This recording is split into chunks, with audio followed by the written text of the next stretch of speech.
The doors are still closed, but beyond them, gold is catching firelight that no one outside has ever seen.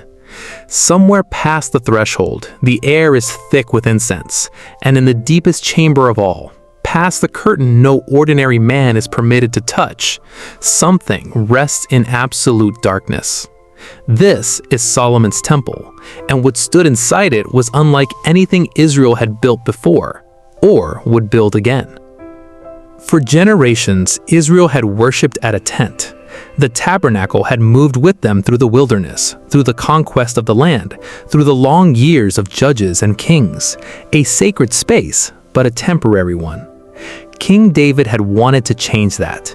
He wanted to build a permanent house for the name of the Lord, a structure that would not fold up and travel, but stand fixed in Jerusalem forever. That task did not fall to David. It fell to his son. If you love uncovering the forgotten details buried inside these ancient accounts, this is exactly what Kingdom Tale exists for. Because most people have heard of Solomon's temple, but almost no one has actually seen what was inside it. Solomon began construction with resources gathered over years. Cedar from Lebanon, quarried stone cut and finished before it ever reached the building site, so that no hammer or iron tool was heard on the temple ground itself. Think about that. A structure of this scale, rising in near silence, every piece measured and shaped somewhere else, then carried in and fitted together like the final answer to a question asked for centuries. The temple itself was not one open room. It was a sequence of spaces, each one more restricted than the last, each one signaling that you were drawing closer to something the ordinary world was not permitted to approach carelessly. Outer courts surrounded the building, spaces for gathering, for sacrifice, for the daily rhythms of worship. Beyond that stood the entrance itself, massive doors, flanked by two great bronze pillars named Jachin and Boaz, standing like sentinels announcing that what lay beyond was not an ordinary house. Step through those doors and the world outside disappeared. The walls were paneled entirely in cedar, and that cedar was covered in gold, not gilded in patches, but overlaid so completely that stone and wood seemed to vanish beneath it. Carved into the surfaces were cherubim, palm trees, and open flowers, repeating across the walls like a garden that had been sealed indoors and turned to gold. Firelight would have caught every edge of it. There was no daylight here, only lamps, incense, and the sound of your own footsteps on a floor that was itself overlaid with gold. Before you even reached those inner doors, though, the outer court held its own wonders.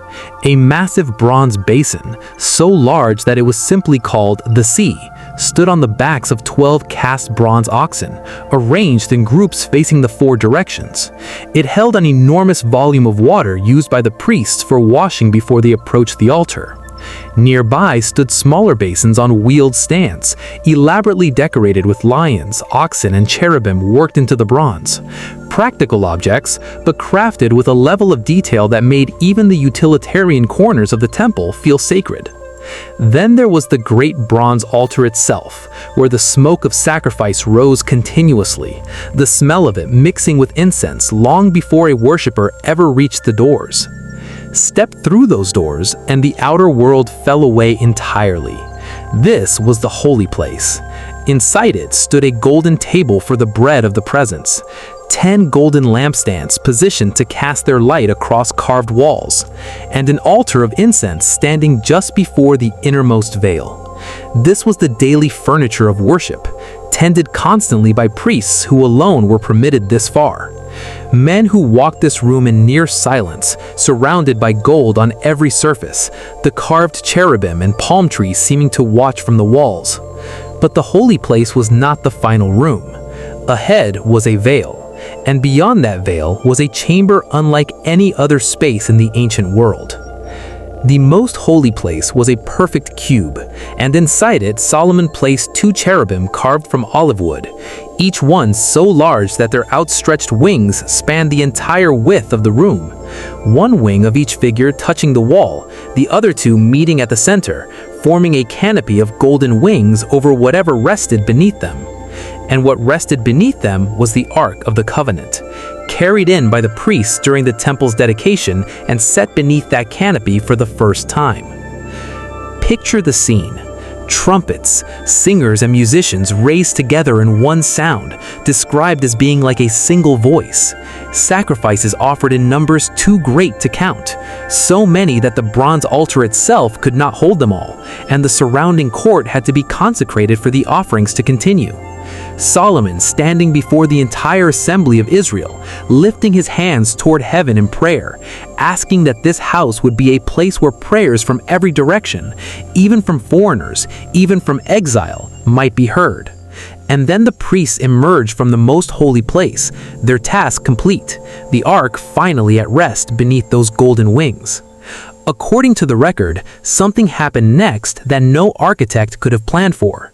A cloud filled the house of the Lord, so thick and so heavy with glory that the priests could not stand to minister. The glory of the Lord had filled the temple. Think about what that moment meant.